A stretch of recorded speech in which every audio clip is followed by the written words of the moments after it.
చెప్పదలుచుకున్న విషయాలు మీతో ఉన్న రికార్డులు మీకు స్వేచ్ఛ ఉంది, మీతోనే ఉన్నాయి. కమిషన్ ముందు పోయి ఇచ్చి అక్కడే చేయించుకోండి. ఎవరొద్దన్నారు? మీరు బయట మాట్లాడుతానా మేము కట్టేసేది ఏం లేదు. మీరు మాట్లాడే వాటి అన్నిటికీ మేము కట్టడి చేస్తున్నామా?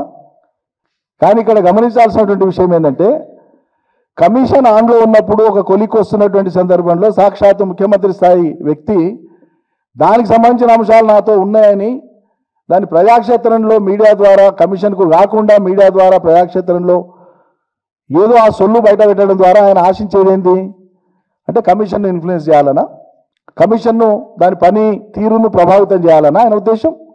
అదే ఉండాలి కదా మరి. కాబట్టి వీటన్నింటిని కూడా ప్రతి అంశాన్ని కూడా ప్రజలు గ్రహిస్తూనే ఉన్నారు.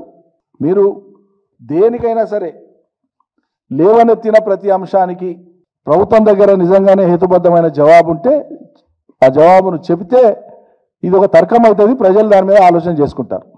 అవి వదిలిపెట్టి ఇక ఊకదంపుడు ఉపన్యాసాలు లేకుంటే భూత పురాణాలకు మేము లంఘించుకుంటామంటే దేవుడే కాపాడాలి మిమ్మల్ని.